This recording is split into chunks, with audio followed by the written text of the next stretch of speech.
ओम गजाननं भूतगणादिसेवितं कपित्तजम्बूफलचारुभक्षणं उमासुतं शोकविनाशकारिकं नमामि विघ्नेश्वरपादपङ्कजं।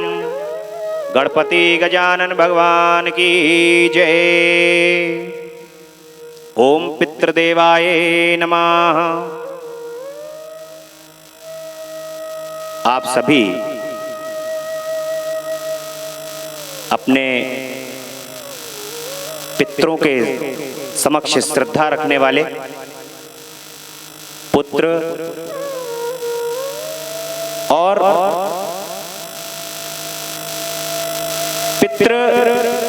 पितृलोक जो है वो इस संसार के अंदर सबसे ऊपर है। पितरों की कृपा से हमें सभी प्रकार के वैभव, यश, कीर्ति, मान, सम्मान, धन, संपदा, ये सभी कुछ पितरों की प्रसन्नता से ही प्राप्त होते हैं। क्योंकि इस संसार में पितृ ही है।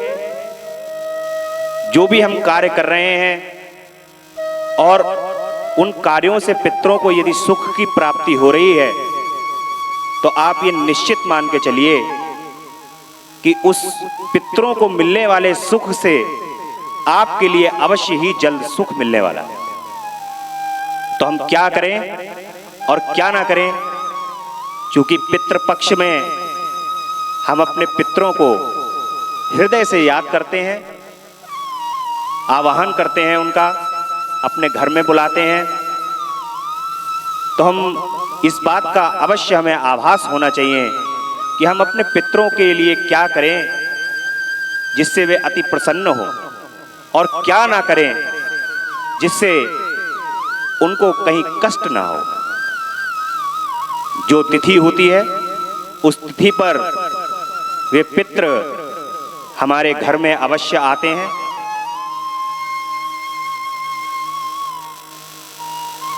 पुराणों के अनुसार जो जल रूपी वाष्प होती है, यदि देवलोक के अंदर पितृ होते हैं तो उस वाष्प को अमृत के रूप में पितृ ग्रहण करते हैं। वही बूंद यदि अन्न के ऊपर जाती है तो पितृ मनुष्य रूप धारण करके अन्न के रूप में उसको ग्रहण करते हैं, और यदि पशु योनि में होते हैं तो चारे के माध्यम से उसको ग्रहण करते हैं।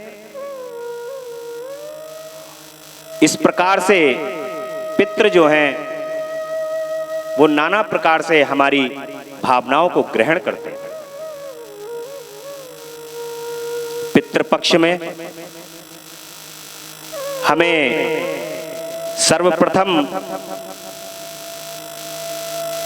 नित्य रोज सुबह उठकर शुद्ध जल से स्नान करके एक लोटा जल पीपल के वृक्ष में अवश्य चढ़ाना चाहिए, और एक लोटा जल पीपल के वृक्ष पे चढ़ा करके अपने वहीं पर प्रदक्षिणा करनी चाहिए, और अपने घर वापस आकर मध्याह्न के समय में देखिए, पितरों के तर्पण करने में एक विशेष तौर पर एक चीज का अवश्य ध्यान रखना चाहिए कि आप जो भी ब्राह्मण, उचित ब्राह्मण हो, उन ब्राह्मण को मंत्रोच्चारण अवश्य आना चाहिए। क्योंकि हमारे जितने भी पितृ हैं वे मंत्र के उच्चारण से प्रसन्न होते हैं। यदि वे मंत्र उच्चारण करके पितरों को तर्पण कराते हैं और तर्पण से पितृ प्रसन्न होते हैं, यदि सही मंत्रोच्चारण करते हैं तो पितरों को प्रसन्नता प्राप्त होती है। तो इसलिए ब्राह्मणों से तर्पण कराना चाहिए, मध्याह्न के समय में विशेष तौर पर यह ध्यान रखना चाहिए कि जिसका हम श्राद्ध कर रहे हैं, श्राद्ध कर्म कर रहे हैं, उसको क्या भोजन पसंद था। जिसका श्राद्ध करा जा रहा है उसके पसंद के भोजन के लिए बनाना चाहिए। और कुत्ते का, गाय का,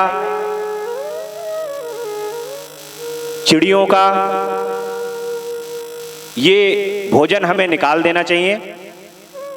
इस भोजन को निकालने के बाद ब्राह्मण का भोजन कराना चाहिए। दक्षिण मुख करके संकल्प लेना चाहिए। ये सभी कार्य करने के बाद हमें अपने पितरों का स्मरण करना चाहिए कि हे पितृदेवों, आप हम पर कृपा करो। आपकी कृपा से जो आपने जिस प्रकार से हमको प्रदान किया है, क्षमता प्रदान की है, हमने उस प्रकार से ये कार्य किए हैं। इस क्षमता के अनुसार हमने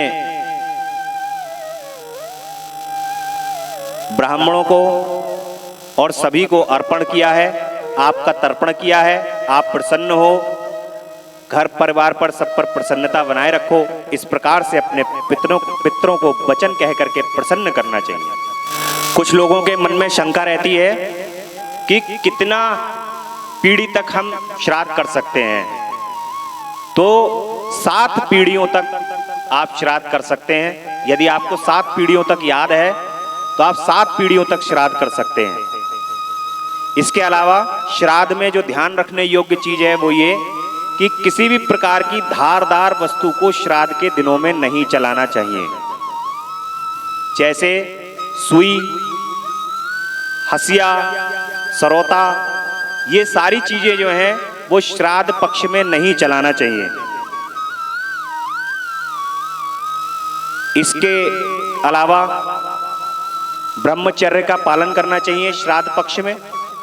जिस दिन जो भी श्राद्ध, जिसका भी श्राद्ध हो रहा हो, वो श्राद्ध वाले दिन खास तौर से ये इस बात का ध्यान रखना चाहिए कि ब्रह्मचर्य का पालन करें। किसी अन्य जगह पर जाकर श्राद्ध कभी ना करें। यदि जो घर पर कर रहे हैं तो किसी दूसरे के घर में जाकर कभी श्राद्ध ना करें। यदि कभी ऐसा हो जाए कि कहीं दूसरी जगह पर जाके आपको श्राद्ध करना पड़े तो उस जगह का किराया अवश्य दें। किसी भी तीर्थ स्थान पर और नदी के किनारे श्राद्ध करने से श्राद्ध का फल 8 गुना बढ़ जाता है। जो भी श्राद्ध को तीर्थ स्थान में और नदी के किनारे करते हैं, वहां पर श्राद्ध को करने का फल 8 गुना बढ़ जाता है। तो इस प्रकार से हमें श्राद्ध पक्ष में ध्यान रखना चाहिए कि किस प्रकार से हम श्राद्ध करें और हमारे जो पूर्वज हैं, जो हमारे पितृ हैं, वो किस प्रकार से प्रसन्न हो, ये हमें अवश्य ध्यान रखना चाहिए। हमारे ऑफिशियल चैनल पंडित अंकुश शर्मा को सब्सक्राइब करते रहिए और धर्म से संबंधित सभी बातों की जानकारी के लिए लगातार आप सब्सक्राइब करते रहिए पंडित अंकुश शर्मा। समय समय पर आपको धर्म से संबंधित वीडियो आपको प्राप्त होते रहेंगे। हमारे ऋषियों की, मुनियों की